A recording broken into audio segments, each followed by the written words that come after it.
Let's see, National Piano Month. Who'd have thunk it?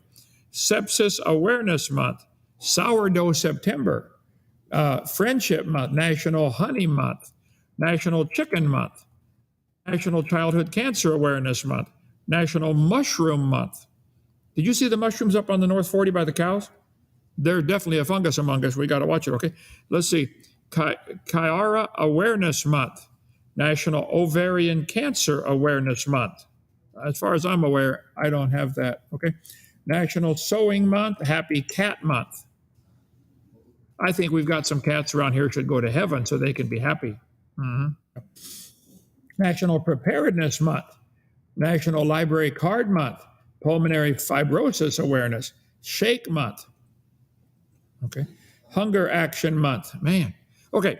The fool said in his heart, there's no God. And you're a fool not to believe in God. You see anything in nature from an atom to the galaxies. There's a God.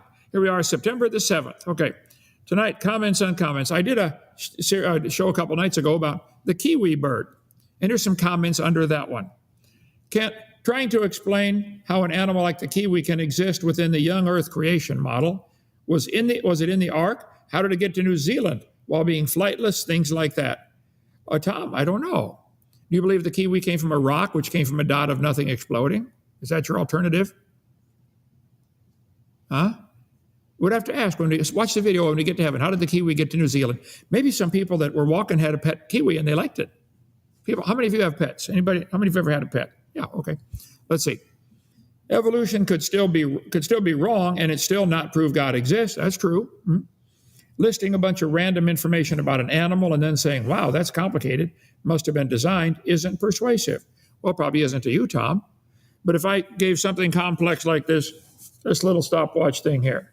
This has a battery in it. It's able to count down timer. We use it when we have debates, and they say you got 12 minutes, etc. Do you think there's any possible way this could evolve without a designer? Is there any way it could evolve?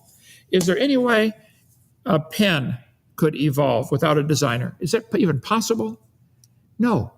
I think it's common sense to say anything as complex as a kiwi had to have a really smart designer. Okay, let's see. You're funny, probably extinct from trying to lay this egg. I love it. Your laughter in the video is warm breath. Thank you, Wolf in wolf's clothing. Okay, 777. So the kiwi would have been on the ark. I think so. New Zealand's a long walk, and for a half-blind bird that only comes out at night, yeah, took him a long time. I don't know. Why would that make you believe in evolution and doubt God's word? Suggestion, let's see. Hey, Doc, can you answer me questions that I asked a few videos ago? It's about Earth rotating in relation to the moon during the flood. Greetings from a Croat in Austria. Let's see, do I know any Croat? Very similar to Ukrainian in some of the... Croatian. Yeah, Croatian language, right? Do you speak any of that? No. Sorry. Okay. Let's see. Answer the questions. Earth rotating. Did I answer that question the other night?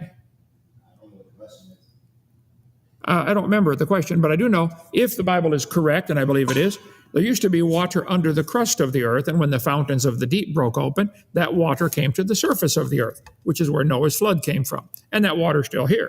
The world is 71% water right now. So if the rock is heavier than water, if the water came to the surface and the rock sank in, it has the effect of the earth's mass shrinking in. Like when you're flipping off the diving board, you tuck tighter and you spin faster.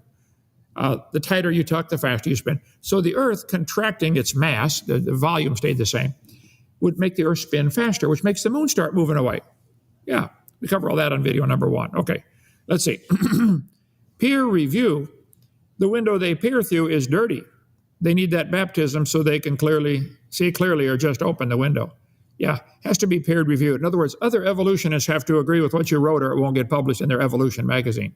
That's all peer reviewed is. In a communist country, would a capitalist article get published? No, it's got to be peer reviewed by other communists. In a Muslim country, would a Christian video article get published? No. Okay, peer review.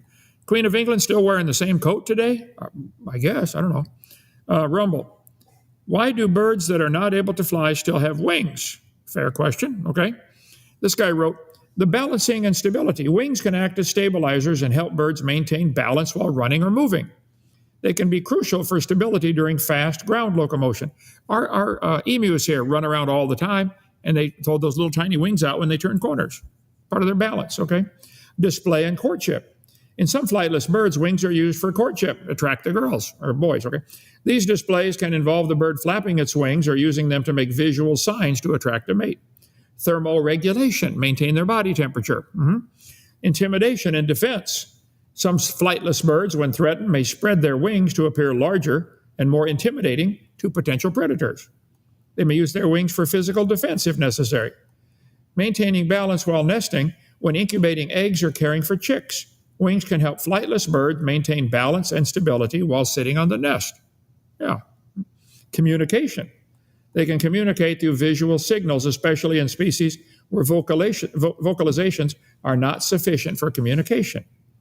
Wings can serve as protective shields for vital body parts. Okay.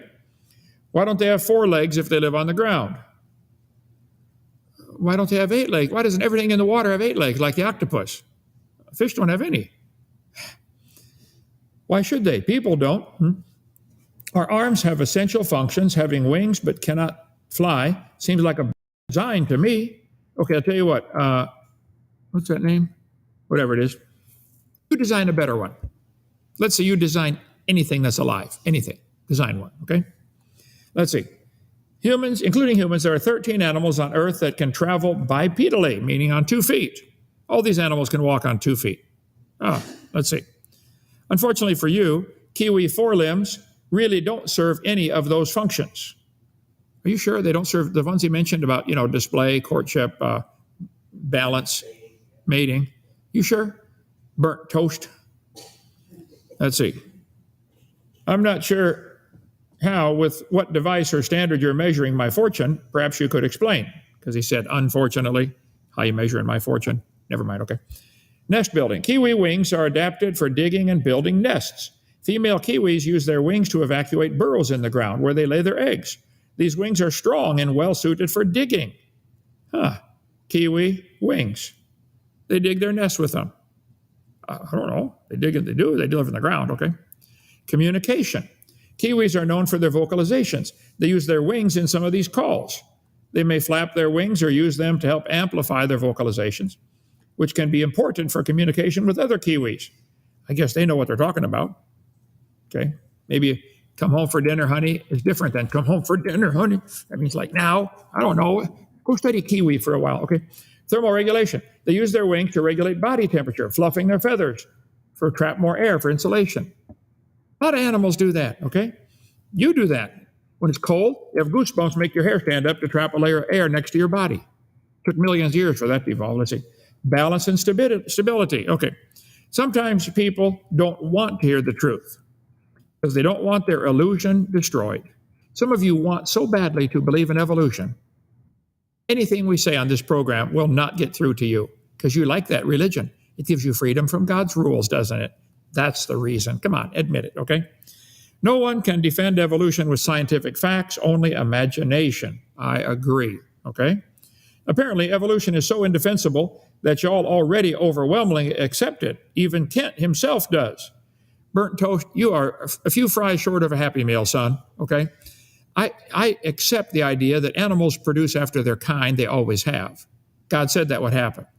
I accept what we call microevolution, variations within the same kind. This is where you got to define the word evolution. These first 5 definitions I've given thousands of times in my seminar, these are religious. You have to believe in cosmic evolution, chemical, stellar, organic, macro. Those are never observed. Micro, changes within the kind, that's all that happens. And it's not really evolution. It's a variation of the same kind. So no, I don't accept evolution, okay? Let's see. In this one, are you related? This is the one you did, brother. Are you related to a strawberry and all that? That was classic, okay? I love it. Now that's funny. Shows how silly their belief system really is. Go back 1.5 billion years to a banana split. Wow. Are you related to a banana? Oh, yeah. They are. I believe them, okay? I believe them, okay? They're all related to some kind of fruit. Bunch of fruit basket cases. Burnt Toast, again, he likes to talk on my channel, okay? Tell you what, Burnt Toast, why don't you come to visit Dinosaur Adventure Land, sit right here, we'll have a debate. You present the evidence for evolution. How many would like to see Burnt Toast come to Dinosaur Adventure Land? Look at that. Almost unanimous. Bobby's not paying attention. Okay. She got her hand up. Okay. For any creationists browsing these threads, please note that if you actually want to support Kent in arguing against universal common ancestry, you'll need more than comic incredulity. You'll have to do one of two things. Well, stop right there, Burnt Toast. We don't have to do anything, okay? It is silly to believe you're related to a strawberry. But he wants us to do two things, okay? First is the easier one, yet never done by creationists, to successfully provide some better that prevents relatedness among what you'd consider separate species, separate kinds. Okay, I'll present it right now. There's a common designer. Common sense. And the common designer 24 times in the first 7 chapters of his book said the animals and plants are going to bring forth after their kind. Show me the best example where that didn't happen. The other one is more difficult and also hasn't been done. Argue that nobody is related to anyone else. What? What difference would that make? In short, give us the kind barrier or tell us that nobody's related. If you can't do either, then you've got no argument. This is a dumb statement you're making here, okay? Maybe the whole Happy Meal is missing. But we don't have to do any of that, okay? Can you prove you're related to a potato? I think the argument that there are similarities in the DNA might prove a common designer. I think it's necessary that God make everything out of the same material so the brown cow can eat the green grass and give the white milk, and I can drink it and get the blonde hair. It's an ecosystem that works together. It doesn't mean related. It means designed. The nut is designed to go on the bolt. They didn't evolve that way. They're designed for each other. I think you need to take your toast out earlier next time, okay? Ticked off praise. She is banana as it is. Well, I agree with that. Let's see. This is funny, but also not funny. Scary how dumb this world has become. I agree. Real scary that they teach that to children and we pay for it. Yeah. Look, if you want to believe you're related to a potato, I don't care. But don't call that science and don't teach it to children. It's dumb. Real dumb. Okay? It's funny every time. That's hilarious. Kent, this is golden. I agree. Actually blame Joseph for that. Okay? You got another one coming, brother? If you can find any of my old debates or things where I ask, are you related to anything, send it to Joseph, Dr.Dino, D-R-D-I-N-O, at drdino.com. Send him the title, the date, the time code. Save him a lot of work. He'll still take the credit for it, but save him the work. Okay. No transitional fossils between any of them. I agree. What do we got? Strawberry, potato, and first one there. I don't know. Kent, you're the best. This is pure gold. Okay. Anybody coming from Lancaster, Ohio, down this way? I got an ex-Marine wants to come down, spend a few days with us, and see about moving here to live. So please call me, 855-BIG-DINO, extension 3. So I'm coming. All right. Let's see. God bless all and whom you love. Dawkins lies like a rug. Doc, have you done the blue sea dragon yet? I did the similar creatures to that. It's a thing that swims in the ocean, the sea, like a slug. A sea slug.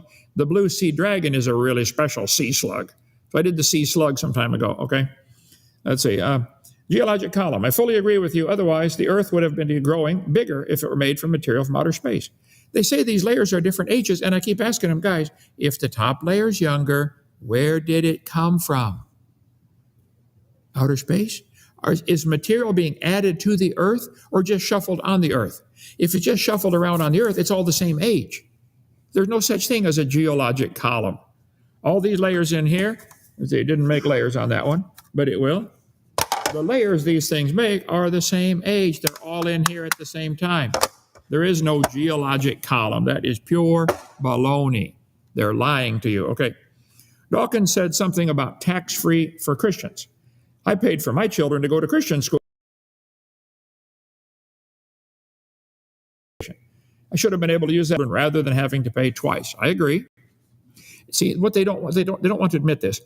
Evolution, and it's mixed in our public schools. I'm not against public schools. If you're going to teach religion in the schools, teach them all. If you want to exclude religion, then exclude evolution, because it's a religion. It's a little more complicated than that. Honestly, a lot more complicated than that. I don't think so. Let's see. But choosing to send your kids to private school is discretionary spending on your part. You don't get it. I understand that. Yes, you can send your kids to Christian school. You shouldn't teach them the evolution religion in public schools. It's that simple. Let's see. I want to see crybaby's tailbone removed. Crybaby, I will clean my Swiss Army knife just for the occasion. I will remove your tailbone. Okay. The tailbone is amazing. Okay. The coccyx. The pelvic floor, the muscles that let you move your hips and twist your back are extremely complicated. Okay. There's the tailbone right there, called the coccyx. The tailbone has attachments to various muscles, tendons, and ligaments, including the coccygeus, the levator ani. There's some other muscles here, other bones, okay? Let's see. Despite its small size, the coccyx has several important functions, along with being the insertion site for multiple muscles, ligaments, and tendons. A lot of stuff connects to the little tailbone, okay? It serves as one leg of the tripod for weight-bearing support to a person when he's in the seated position. It helps you adjust your weight, okay? Let's see. Pain in the tailbone has been reported, but factors associated with increased risk include obesity and female gender. Women have more trouble with it because they have the babies, okay? Coccyx also provides positional support to the anus. The coccyx is terminal segment of the spine. You can read all about it. It serves all kinds of important functions, okay? There are three, usually four, but some people have three, some have four bones in the tailbone. And 9 muscles that attach to the bones. They're used to support the complex muscle system of the pelvic floor, the perineal floor, support the colon to aid in defecation, anchor muscles that allow pelvic thrust to make babies, support for sitting properly, aid for birthing babies. From the steadily shrinking catalog of functionless vestigial organs, now the tailbone. There is the tailbone. Recently, I was invited to give a talk on the evidence for intelligent design to a course at a state university. One of the questions came in the Q&A was whether there's a function for the coccyx, commonly called the tailbone. I explained the tailbone is not a useless vestigial structure. It has a function. It serves as an attachment point for various muscles and tendons. Vestigial structures, evolution definition. Human body contains many examples of vestigial structures. Oh, really? The coccyx or the tailbone. Let's see, Thought Company, all of you come down here, I'll remove all your tailbones. We'll put them in our museum. These people thought this was useless.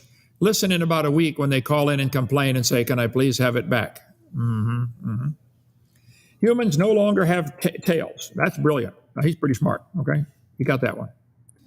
Because the current version of humans do not need tails to live in trees, as earlier humans did. This is all propaganda baloney. Humans still have a coccyx or tailbone in their skeleton. Yeah, we still use it. We don't need a long one. The tailbone, right there, the coccyx, life science. Human tailbone or coccyx is considered vestigial, meaning it lost its original function over evolutionary time, whatever that is. Once part of the tail, the human tailbone now consists of 3 to 5 rudimentary vertebrae fused together to form a single bone. It serves as anchoring points for many muscles, ligaments, and tendons. New Scientist reported, while it's far from useless, it is no longer a tail. Well, that's brilliant. It never was a tail. It's designed to hold those muscles. Question, is the human tailbone a vestigial organ? Explain. Vestigial organs which were functional in the past but lost their function during the course of evolution. Human tailbone is also known as coccyx. It's a remnant of a tail from our ancestors. This is pure propaganda and baloney. TopPR.com. Y'all come down. I'll remove yours myself. I taught anatomy. I know how to do it. I know right where it's at, okay? The tail in animals used for balancing the body and locomotion. As humans started to walk using their legs, these organs turned to be useless during the process of evolution. If you think it's vestigial, I will remove yours for free. Bend over, okay? Wouldn't it be handy to have a tail? Have you ever come to the door with 2 sacks of groceries and wished you had something to open that door? Have you ever driven down the highway with a can of Coke in one hand and wish you had something to tune the radio knob? Come on now. Tailbone, vestigial. This is a bunch of baloney. There are no vestigial organs, but even if there were, that's the opposite of evolution. That's losing, not gaining. So Dan writes in, God created animals as companions to Adam. God knew Adam would reject all the animals as a mate. Why create hairy apes and monkeys anatomically compatible with Adam? then parade them in front of him to see if he would select one for a mate. Dan, you called today. We talked for a while. I said I'd answer your question tonight. Here it is, okay? All the while knowing he would create Eve.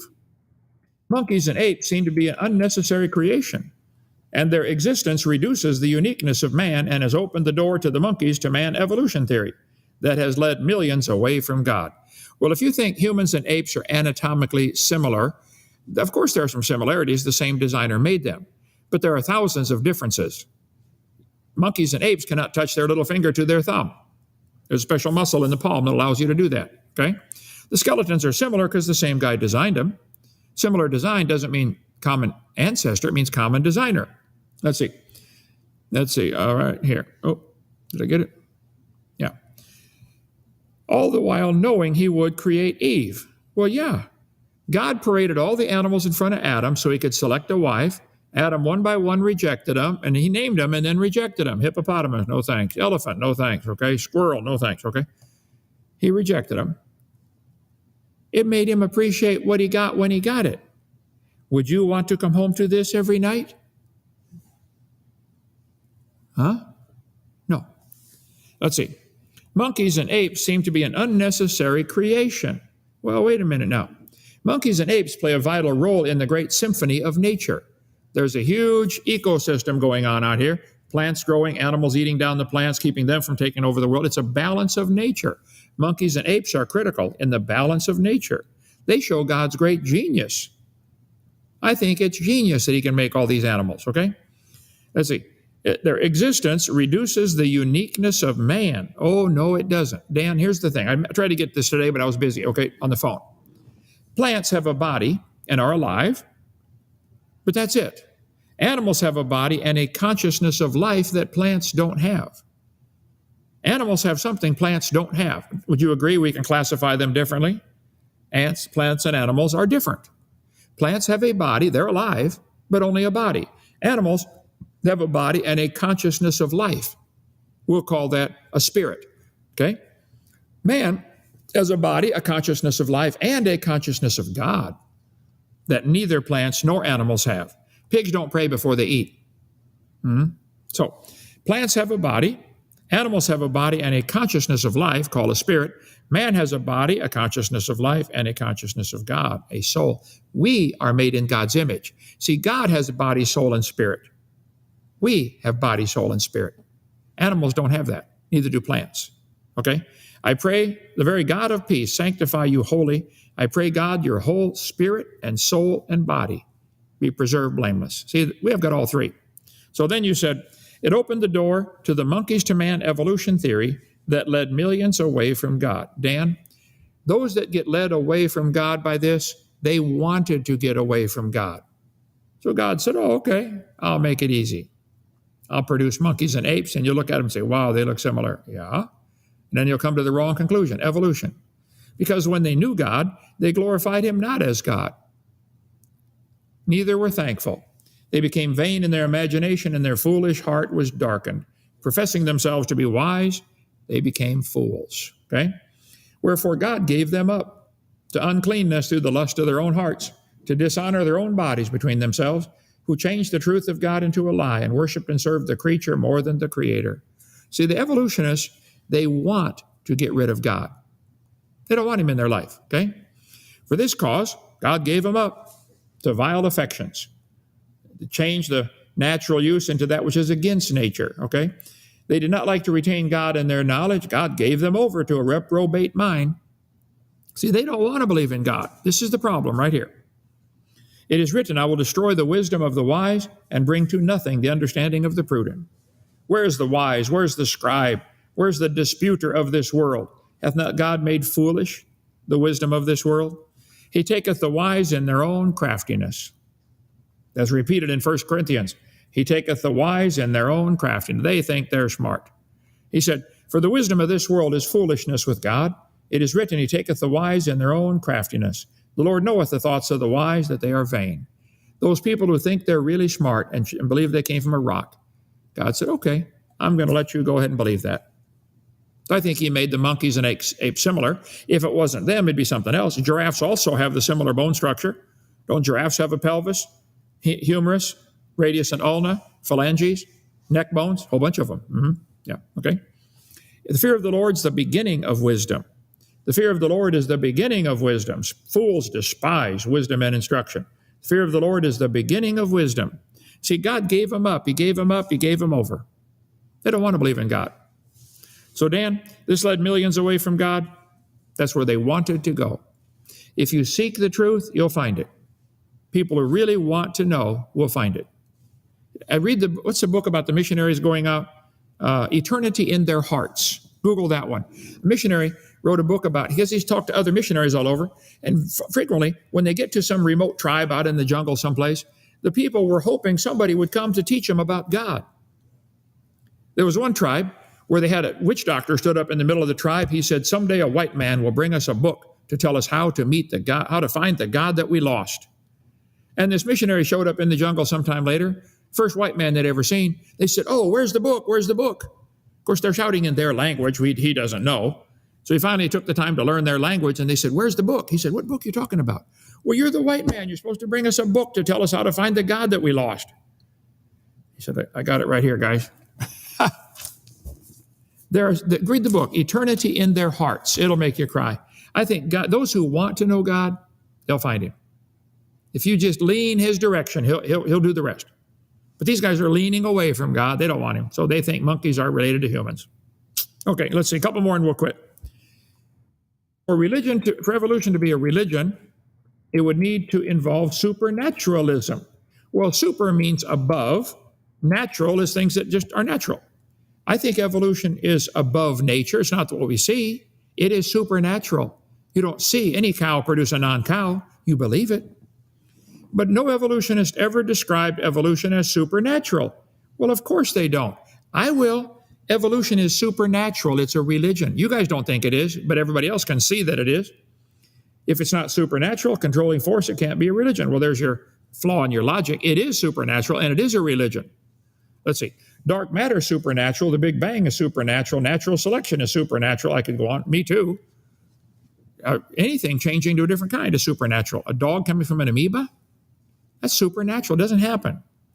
Religion is a faith-based system. Does not need a God. Evolution is a faith-based system. It is supernatural for a protista to turn to evolve into a frog. I agree. Who besides creationists call those things supernatural? Anybody with a brain? Again, who besides creationists call those things supernatural? Every scientist call those things naturalistic. Not every scientist, first of all, and even if they did, it wouldn't make it true, okay? The majority of scientists have been wrong a whole bunch of times. Okay, last one. Okay, you got comments there, brother? Yeah. You guys cry, baby? Yeah, he's on here. He has nothing else to do you cry, baby? We got a couple super chats. Here's Richard. And I have a question. Put one up. This is $20. Super chat. Thank you so much. You are God gift to sinners and tell all the evolutionists are fruitcakes. They're afraid of your knowledge. God bless you, Dr. Kent. Well, thank you, Richard. They are afraid of knowledge. See, it's obvious somebody created the world. It's just obvious. That brings to the next logical question. Well, who did it and why? Well, if God made the world, then why? And is there going to be a judgment one day? Ooh, they don't want to believe in that. The Bible says, 2 Peter chapter 3, they're willingly ignorant of the creation, the flood, and the judgment of God that's coming. Read 2 Peter 3. Yes, how do we get prepared for the end days? I'll tell you what, if you read what's going to happen in the end of time, let me get my chart here. You can get this little chart for $10. Got two of them here, okay? On the front is the timeline I refer to quite often. The big timeline, 6,000-year timeline on the bottom, from Adam to the flood to Jesus Christ to today. This little yellow stripe is greatly enlarged up here to be the 7-year tribulation time, called the 70th week of Daniel. If you read the passages in the book of Daniel and in the book of Matthew 24, Mark 13, Luke 21, he tells us what's coming. You won't be able to buy or sell unless you receive a mark. Okay? Can you get prepared to live without buying or selling? That's going to be tough. Hey, the pioneers did it, didn't they, when they moved out here? Yep. Had to raise everything on their own, have their own cows, get their own milk, make their own butter. It can be done. It's done all over the world. Not too many Americans are ready for that. So I don't know. I'd say what I've done, I want to win souls and influence people for the Lord. I want God to look down and say, that tree is producing fruit. I think I'll protect that tree. Safest place to be is right smack in the middle of God's will. Okay? God led Moses and 2,000 stubborn Jews out into the desert. Nothing. He provided food and water. In the desert. Yeah, he can provide for you. Stay in the middle of God's will. Question for Brother Kent. Are you a Calvinist? Absolutely not. John Calvin taught some things that were absolutely stupid, contrary to Scripture, and I am not a Calvinist, okay? He might have taught some things that are right, too, but he had some very serious mistakes. We have a book, don't we, on why I'm not a Calvinist? Go to Dr.Dino.com and look at our books for sale. Can you call that one up? Are you fast? You're not that fast, are you, brother? Why I'm not a Calvinist. Look at that. Just call up any of them. Look at that. $21. Why I'm not a Calvinist. Man, you're good, brother. That's not enough for a raise, but that's good. Okay. Okay, let's see. What else? The next question? We got a bunch. Why I'm not a Mormon, why I'm not a Jehovah's Witness, if you want to know the different religions. I'd like to study, what do you believe? And what's this book say? You're wrong. They might be right on some things. I think the Mormons probably drive on the right side of the road. I can agree with them on that. That's probably where it stops, but okay. Question to Brother Kent. You're a Calvinist? No. The reason I ask is because I saw a video of yours posted 4 weeks ago where you claimed you didn't believe a person can lose their salvation. Oh, that's unrelated to Calvinism. You cannot lose your salvation. Salvation is a gift of God. If you could lose your salvation, everybody would lose it every day. How many of you have ever gone one day without sinning? You just sinned again, Rex. You lied, okay? Okay, so no, I'm not a Calvinist. Other questions? You know how pressure increases fast with the depth of water. Every evidence of high pressure from the sudden depth change going back to normal. I'm not sure I understand what you want there. It's the same thing with air. We're at the bottom of the ocean of air where the air pressure is 14.7 pounds per square inch at sea level under normal atmospheric pressure and humidity. If you go up to a tall mountain, there's less pressure and you're hard to breathe up there. So I think air pressure with air pressure, it changes with altitude. It's the same with water pressure. It changes with depth. But I think before the flood came, I'm a strong believer that there was a canopy of ice above the atmosphere, maybe 10 miles up, that squeezed all the air into a 10-mile area. And just the moon going around while the earth, or moon holding still, almost still, the earth is turning, that air would be pumped up and down slightly. Even the air would be pumped up and down by the gravitational pull on the canopy and on the air. So there'd be a constant little breeze blowing. Keep everything stirred up. Springtime weather all the time.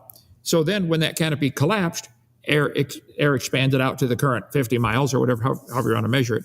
Some people say 200, probably counting individual molecules. But so before the flood with greater air pressure, you can get bigger insects. Do we find fossils of bigger insects? Oh, yeah. You can get bigger everything. Breathing would be easier. You could run for hundreds of miles and never get tired. Because every time you take a breath, you're getting twice the oxygen in your lungs. Not only greater air pressure, but increased oxygen concentration. We cover all that on video number 2 of the Creation Seminar Series. Watch him. Look at him go. Look at him go. Come on.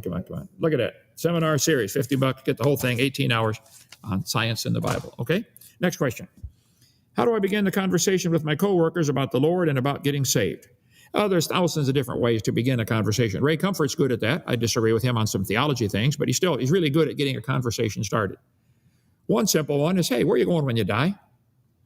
Or what do you think about world events? Can you see what's happening? What if that Russia and Ukraine war type stuff came to our country? What would you do? What would you do if you died? That gets some thinking. What I do, I sometimes say, hey, the Bible says God made everything in 6 days. Yeah? So when did dinosaurs live? And you can see them get that strange look on their face like, well, I believe 2 contradictory things, don't I? Yeah, you do. He made everything in 6 days. So there's all kinds of conversation starters. Brother Meister, what do you use? Different with different people, or? Are you 100% sure when you die, you go to heaven? Yeah, that's a good way. Okay. Creation is crybaby. I knew it. If genetic entropy were true, wouldn't the deterioration of DNA appear more strongly in species with short generation time? Unicellular organisms should be all extinct, but they're not. Well, that's pretty lousy logic. I think they were designed to reproduce. That's pretty amazing. short generation time. It could be if there's a slight variation that's enough that that one dies, the rest of them didn't get it. So it keeps the species strong. It doesn't make them go extinct. If something's wrong with the genetic code, they don't live. That happens with all animals. Something seriously wrong with the human gene code, the baby won't make it or won't be able to reproduce or something. It's a cleansing process. See, natural selection works. It just selects the strongest to survive. It doesn't necessarily make them go extinct. So your thinking is completely wrong there. Sorry. Okay, Brother Kent, what do you think about Frank Turek, who believes in the Big Bang and evolution? Well, if that's true, then I completely disagree. Tell him to give me a call. I'll debate him any time. He might be right on 1,000 other things, but he's wrong on that one. Okay? Last one. If someone were coming to Dinosaur Adventure Land and wanted to bring some supplies that would help the ministry, what would they need to bring? Do you have any sort of list of needs? We feed 25 people here every meal, 70 meals a week, so bring food. Canned goods, non-perishable stuff would be good. We got a place to store it, and we'll feed everybody off of that. What else do we need here? Rex, for your shop? We need a water pump for the water slide, don't we? Weed eater. We have one still working, don't we, out of about 8 of them? I think we got about 1.5. 1.5 working? Yeah, okay. We're always burning up stuff down here. It's 140 acres to maintain. We need a long-reach excavator. We're renting one for a month. They're going to use the long reach to do the digging out of our ponds and stuff, but we'd like to buy one. The one we're renting, he bought it just recently. I think he said $350,000. We're the first users of it. Rex can fix that in a hurry, can he? You're never going to live it down. Today's really your birthday? Yep.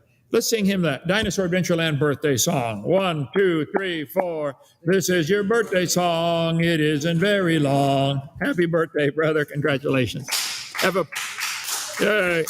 have a party for Rex in the dining hall, cake and ice cream right after this. My wife, it's non-fattening cake and ice cream, okay?